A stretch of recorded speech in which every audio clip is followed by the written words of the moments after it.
The gate closed at 7:42. Sloan Mercer, wait, that name's in the list. Let me go straight into the story.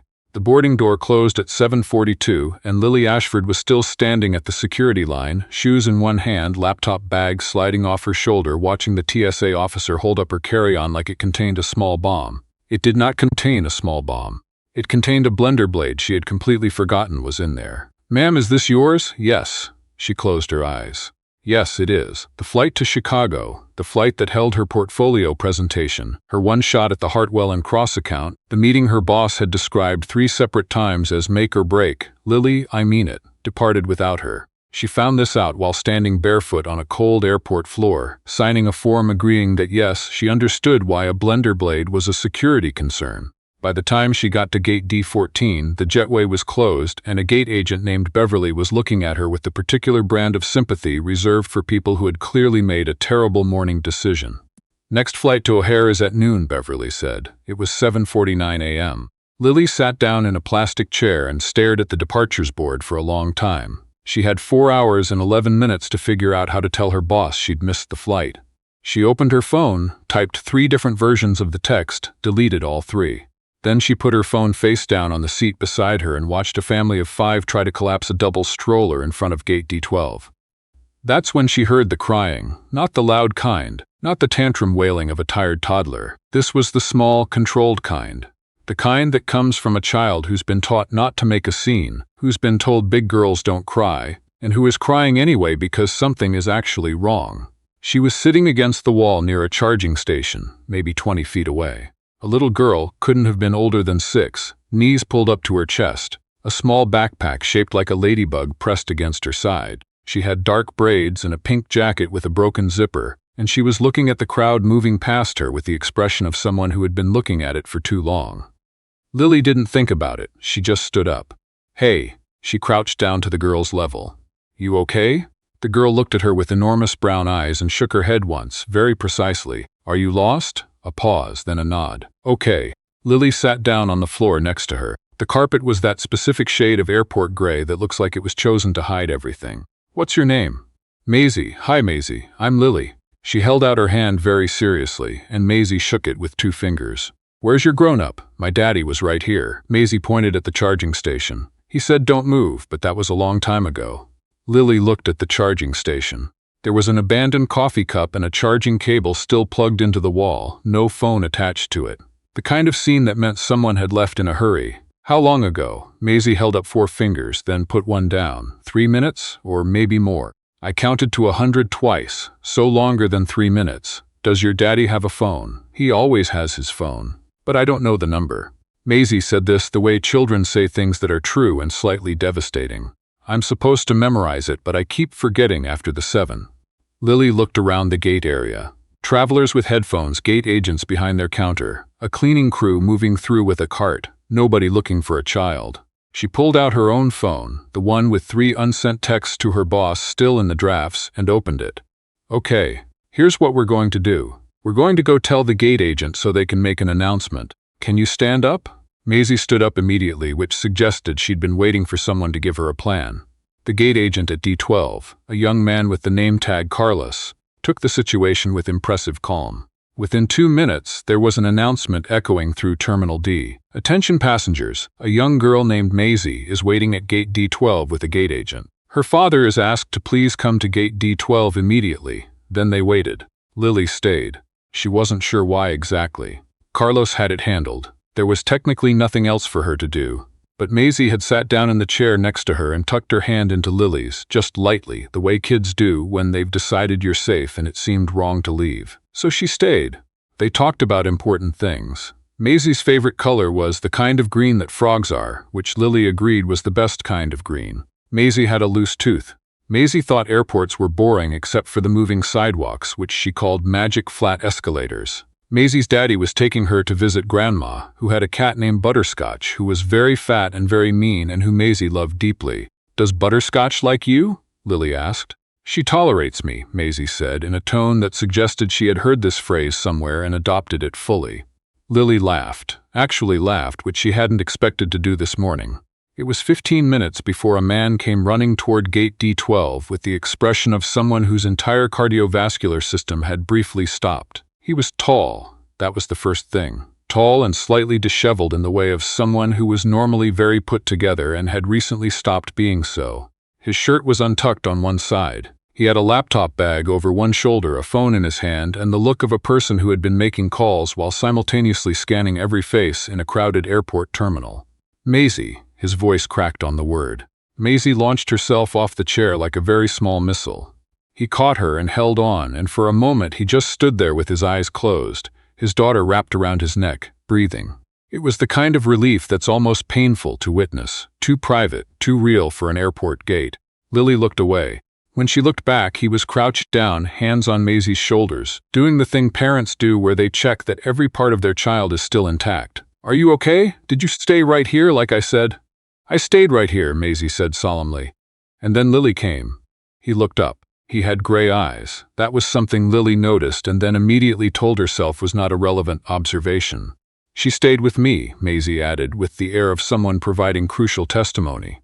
"We talked about frogs." He stood up slowly, and when he looked at Lily, there was something in his expression that was more than just thank you, more than the polite gratitude of a stranger. It was the look of someone who understood exactly what it meant that she'd stopped. "Thank you," he said. Just that, but with a weight behind it. "She was great," Lily said. "Very composed. She shook my hand and everything." Maisie beamed. "I stepped away for 4 minutes to find a charger," he said, and she could hear the self-directed fury underneath it. "My phone was at 3%. She was right there. I could see her from the store." He stopped himself. "I looked back and there were so many people and I couldn't." "She's fine," Lily said.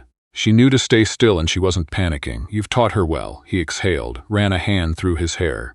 "I'm Owen. Lily helped me," Maisie said again, apparently wanting this on record. They stood there for a moment in the slightly awkward aftermath of crisis that resolved itself, the kind of moment where nobody's quite sure what the social protocol is.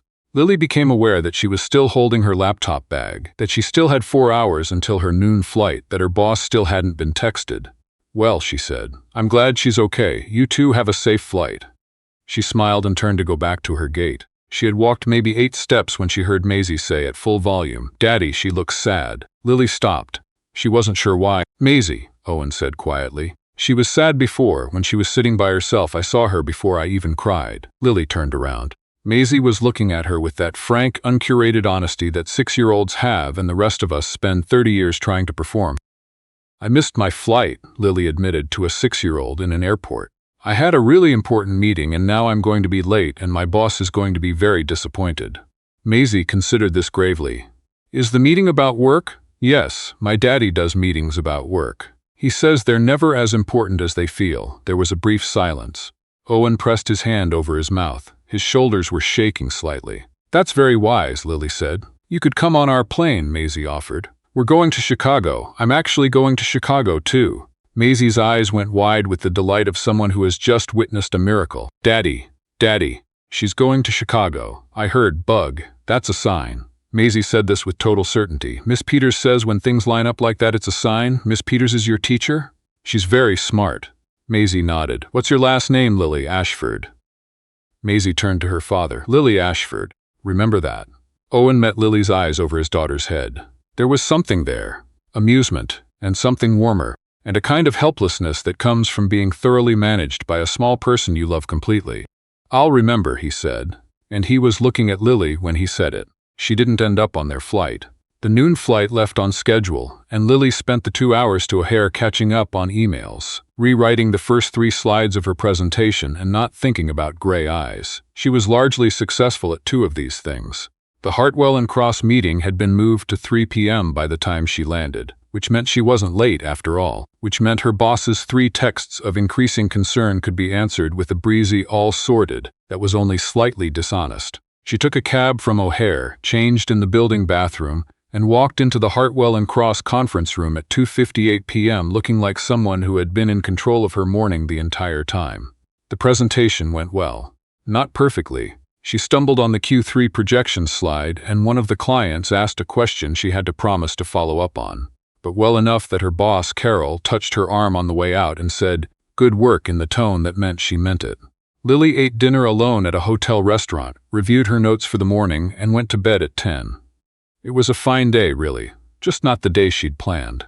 She thought about Maisie and her frog-colored green. She wondered if they'd made it to Grandma's, if Butterscotch had tolerated Maisie appropriately. She thought about the way Owen had caught his daughter and just held on for a moment with his eyes closed.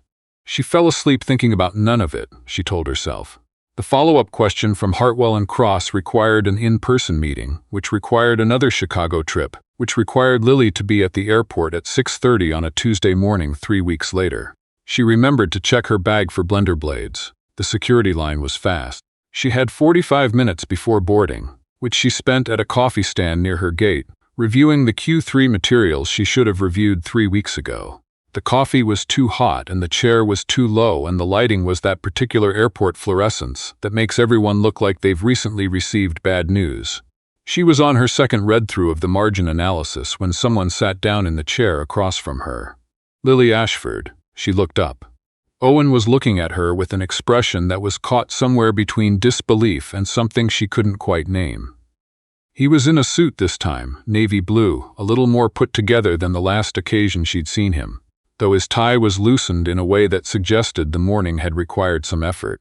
"Owen," she said. He gestured at the gate area. "Chicago again?" "Chicago again." She looked behind him. "Where's Maisie's school?" A small smile. "She's with her nanny today. Tuesday mornings are not usually a father-daughter travel occasion." "Right." Lily closed her laptop.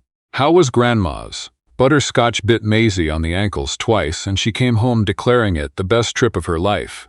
Obviously, he laughed, and it was the first time she'd heard him actually laugh. Before he'd been too relieved, too overwhelmed, and it was a good laugh, genuine, the kind that meant something. He sat down. She wasn't sure if he'd planned to or if it just happened, but he sat down and ordered his own too-hot coffee, and they talked for 35 minutes about things that were not the Q3 margin analysis. She learned that he ran an architecture firm, that he'd moved from Seattle to Denver 3 years ago after his divorce, and had not entirely stopped missing Seattle, but had stopped missing it in that acute way, which felt like progress. That Maisie had been born in July and had decided immediately that summer was her season and everything else was a personal affront. That the loose tooth had come out, finally, at dinner on Sunday into a bowl of mac and cheese, and Maisie had acted like she'd personally negotiated a peace treaty. Owen learned that Lily was a brand strategist, that she'd grown up in Atlanta but couldn't quite decide if she was a Southern person or if she'd just accidentally been born somewhere Southern, that she'd had the job 4 years and was good at it, and occasionally wondered if being good at something was sufficient reason to keep doing it, that she'd once driven 12 hours to see a total solar eclipse and would do it again without hesitation, which she recognized was not a normal level of commitment to a celestial event. "That's not normal," Owen said. "That's very normal. What's not normal is people who don't understand why that's worth 12 hours. My coworker called it a lot of effort for something that's just dark for a minute." Owen looked mildly offended on her behalf. A minute of genuine darkness in the middle of the day. The temperature drops. The birds stop. The whole world just pauses. "That's worth 12 hours. That's worth more than 12 hours. Lily looked at him. "Yes," she said. "Exactly. They boarded the same flight. Their seats were not adjacent. She was in 14C, he was in 22A, but he paused at her row on the way to his seat. "I know this is unusual," he said, "but Maisie will ask me if I got your number, and I would like to not lie to my 6-year-old. Lily tilted her head. "Maisie told you to get my number?" "Maisie told me, and I quote, that if I see Lily Ashford again and I don't get her number, then I'm being silly." He paused.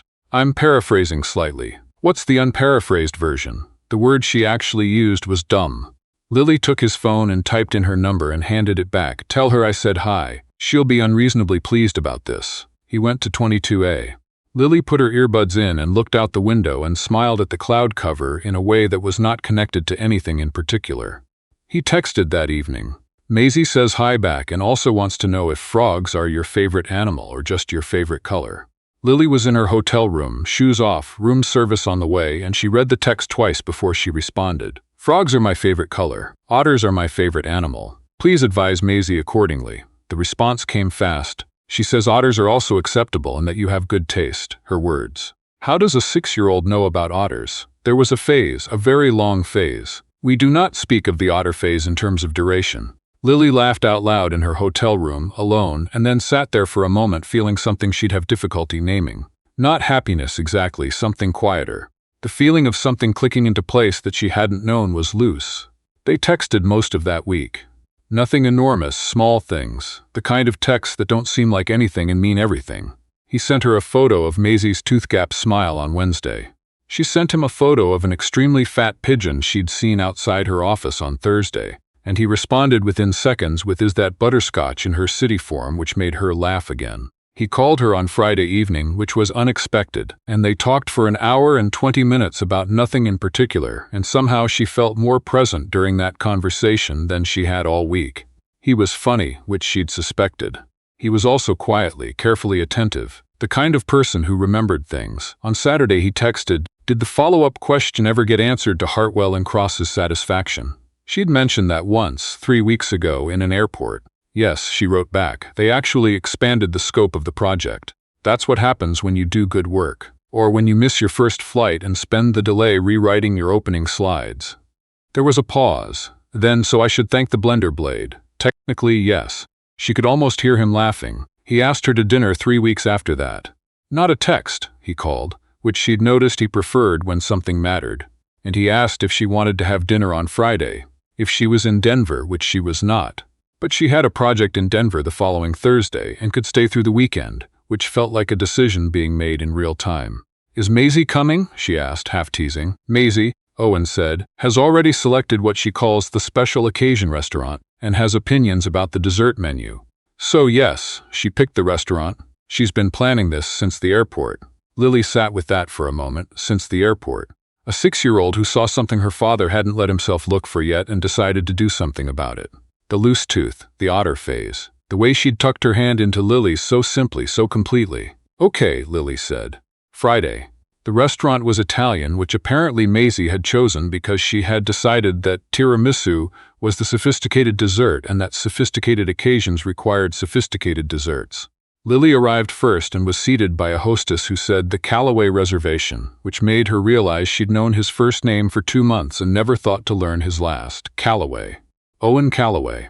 She was looking at the breadbasket, trying out how that sounded when Maisie arrived ahead of her father, moving through the restaurant with the purposeful energy of someone who had somewhere to be and knew exactly how to get there. She stopped at Lily's table, assessed her, approved, apparently. "You look nice," Maisie said. "So do you." Maisie was wearing a navy dress with small yellow flowers on it and what appeared to be her most serious expression. "Are those new shoes?" Maisie extended one foot for inspection. The shoes were white with tiny bows. "Grandma got them. For special." "This is special?" Maisie sat down across from her, folded her hands on the table, and said, with the gravity of someone conducting an important interview, "I need to ask you some questions." Lily pressed her lips together. "All right. Do you like kids?" "Very much." "Do you have any?" "Not yet." Maisie seemed to file this away. "What's your job again?" "Brand strategy. I help companies figure out how to talk about themselves." Maisie tilted her head. "Is that like telling them to be nicer?" "Sometimes exactly like that, yes, okay." Another pause. "My daddy is a good person. He works hard and sometimes he forgets to eat lunch, but that's because he's thinking. And he's a really good dad. He's been sad sometimes, but not recently." She said this carefully, like she'd rehearsed the distinction. "Recently he's been regular." Lily felt something shift in her chest. "Regular is good, I know." Maisie looked at her directly. "I just wanted you to know." Owen arrived at that precise moment, slightly breathless, apologizing for a parking situation that had apparently involved 2 one-way streets and a misplaced ticket. He stopped when he saw Lily's expression and then looked at his daughter. "Maisie, what did you say?" "I was just being friendly," Maisie said with complete innocence. Owen sat down, ran a hand through his hair, a habit Lily was learning, and looked at Lily with an expression that was half mortified and half surrendered. "I'm sorry." She promised she would just say hello. "She asked me an interview question," Lily said. "I think I passed." Maisie nodded. Confirmed. The dinner lasted 3 hours. The tiramisu was, as promised, exceptional. Maisie fell asleep in the car on the way back, and Owen carried her up to the apartment in a way that was automatic, comfortable, the choreography of 1,000 previous nights. Lily waited at the door while he got Maisie settled, and when he came back he leaned against the doorframe and looked at her in the quiet of the hallway. "She interrogated you. A little." "What did she ask?" Lily told him. He covered his face with both hands briefly, which she was finding was his version of a deep breath. "She's been planning this since the airport, you said," Lily reminded him. "Since the airport." He lowered his hands. She talked about you for 2 weeks after. Lily Ashford, who talked about frogs. Lily Ashford, who held her hand. Lily Ashford, who looked sad because she missed her flight. He paused. I thought about you too, for the record, not only because Maisie kept reminding me. The hallway was quiet. Somewhere in the apartment, Maisie was asleep, and the cat that wasn't Butterscotch but was a small tabby Maisie had named Thursday was sitting in the window. I'm glad the blender blade was in my bag, Lily said. I'm glad you stopped, he said.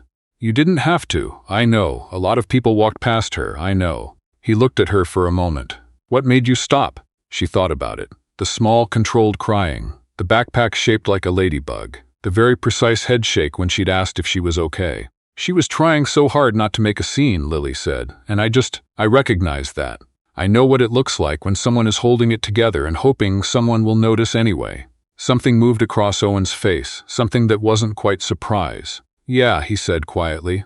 So do I. They stood in the hallway for another moment. Then he asked if she wanted to come in for coffee, and she said yes, and they sat at his kitchen table until midnight talking about Seattle and Atlanta, and things you do when you're holding it together, and the exact right and wrong ways to make tiramisu. When she left, he walked her to the elevator and said goodnight in the way that people say goodnight when they mean something more. She took the early flight home on Sunday. She sat in the same airport, same Terminal D, same plastic chairs. She passed Gate D12. The charging station where a coffee cup had been abandoned 3 months ago by a man who'd stepped away for 4 minutes that felt like a lifetime. She sat at her gate and thought about Maisie saying recently he's been regular with such careful precision. About Owen laughing at the butterscotch photo. About the way he'd said you didn't have to. Not as praise but as genuine wonder, the kind that comes from someone who has learned not to expect it. Her phone buzzed. Maisie wanted to send you this. A photo attached. Maisie at the breakfast table, still in pajamas, holding up a piece of toast with what appeared to be a smiley face drawn in peanut butter. Below the photo, a separate text. She also wanted me to ask when you're coming back. Lily looked at the photo for a long time. Tell her soon, she typed. Then tell her I've been thinking about Thursday, the day or the cat, both. She put her phone in her pocket and looked out at the tarmac, at the planes lined up in the early morning light, at the gate agents in their orange vests, moving with the quiet efficiency of people who understood that every departure was also an arrival. The announcement came for her flight. She stood, gathered her bag, and got in line. She thought about blender blades, about gates that close at 7:42, about all the ways a day can go entirely wrong and leave you sitting in an airport chair at the exact right moment. She had missed a flight. She had found something she hadn't thought to look for. And the morning it started. The morning that had felt like the worst morning, the one with the form to sign and the too cold floor and Beverly's sympathetic face. That morning, it turned out, had been exactly the kind of morning worth having.